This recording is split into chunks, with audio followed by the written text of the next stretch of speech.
इस क्वेश्चन में हमारे पास दो बैग हैं। पहले बैग में 3 वाइट और 2 रेड बॉल्स हैं और दूसरे बैग में 2 वाइट और 4 रेड बॉल्स हैं। एक बॉल ट्रांसफ़र की गई है पहले बैग से दूसरे बैग में बिना इसका कलर देखे। फिर एक बॉल निकाली गई है दूसरे बैग से। इस बात की प्रोबेबिलिटी बतानी है कि यह बॉल रेड होगी। चलो इस क्वेश्चन का सॉल्यूशन देखते हैं। सॉल्यूशन की पीडीएफ पाने के लिए आप मुझे मेल या व्हाट्सएप कर सकते हैं। इसमें हमें फर्स्ट बैग से बॉल निकालनी है। यह वाइट भी निकल सकती है और रेड भी, मतलब दो केस बन रहे हैं। यह बात पूरी एक्सरसाइज के लिए याद रखना कि अगर प्रोबेबिलिटी के किसी क्वेश्चन में हमारे पास केस बन रहे हैं तब एक केस की जितने भी इवेंट्स घटनाएं होंगी वो आपस में मल्टीप्लाई होंगी और एक केस दूसरे केस के साथ हमेशा ऐड होगा। हमने माना E1 एक ऐसा इवेंट है कि फर्स्ट बैग से वो वाइट बॉल निकले और E2 एक ऐसा इवेंट है कि फर्स्ट बैग से रेड बॉल निकले। ये हमारे दो केस बन रहे हैं। 10th क्लास से ही हम पढ़ते आ रहे हैं कि प्रोबेबिलिटी का फार्मूला फेवरेबल नंबर अपॉन में टोटल नंबर होता है। तो E1 इवेंट के सिलेक्ट होने की प्रोबेबिलिटी है 3/5, क्योंकि E1 वाइट वाला इवेंट था जिसके फेवर में 3 बॉल हैं और टोटल 5 बॉल हैं। ऐसे ही E2 इवेंट के सिलेक्ट होने की प्रोबेबिलिटी 2/5 होगी, क्योंकि E2 रेड वाला इवेंट था जिसके फेवर में 2 बॉल हैं और टोटल 5 बॉल। अब हमने एक ऐसा इवेंट मान लिया कि जो भी केस हमने सेलेक्ट किया है उसमें से रेड बॉल निकले।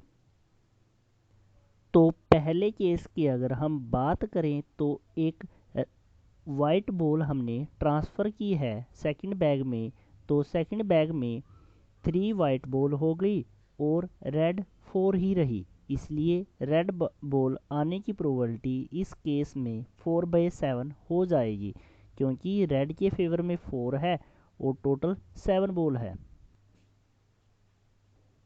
ऐसे ही अगर हम दूसरे केस की बात करें तो एक रेड बॉल हमने ट्रांसफ़र की है सेकंड बैग में, तो सेकंड बैग में 5 रेड बॉल हो गई और वाइट 2 ही रही। इसलिए रेड बॉल आने की प्रोबेबिलिटी इस केस में 5/7 हो जाएगी, क्योंकि रेड के फेवर में 5 है और टोटल 7।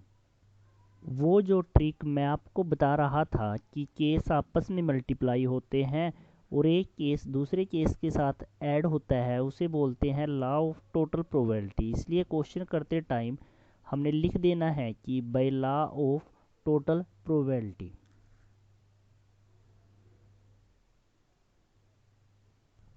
इसलिए रेड बॉल के निकलने की प्रोबेबिलिटी हो जाएगी केस E1 के सभी इवेंट्स को आपस में मल्टीप्लाई कर दो और केस E2 के सभी इवेंट्स को आपस में मल्टीप्लाई कर दो और दोनों केसेस को ऐड कर दो। प्रोबेबिलिटी E1 की थी 3/5 और प्रोबेबिलिटी A/E1 की थी 4/7। प्लस का साइन ऐसे ही प्रोबेबिलिटी E2 की थी 2/5 और प्रोबेबिलिटी A/E2 की थी 5/7। ऊपर वाले को ऊपर वाले से और नीचे वाले को नीचे वाले से मल्टीप्लाई करने के बाद हमारे पास बचेगा 12/35 प्लस 10/35। अब एलसीएम लेंगे। अगर डिनोमिनेटर मतलब नीचे वाले डिजिट्स एक जैसे हों तो दोनों में से नीचे एक डिजिट रखना है हमें और ऊपर वाले डिजिट्स को ऐसे ही लिख देना है। जैसे इस क्वेश्चन में हमारे पास नीचे 35 सेम है, तो हम 35 को एक बार लिखेंगे और ऊपर वाले डिजिट्स 12 प्लस 10 सेम रख देंगे। अब आप सोचोगे कि इसमें हमने एलसीएम निकालने वाला क्रॉस मल्टीप्लिकेशन का मेथड क्यों नहीं लगाया।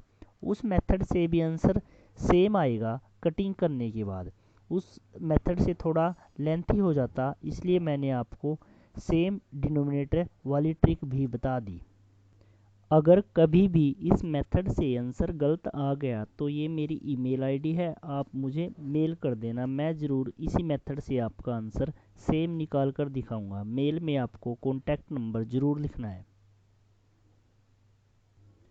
अब 12 + 10 हमारे पास 22 आ जाएगा और नीचे 35 ऐसे ही, इसलिए 22/35 हमारा आंसर है।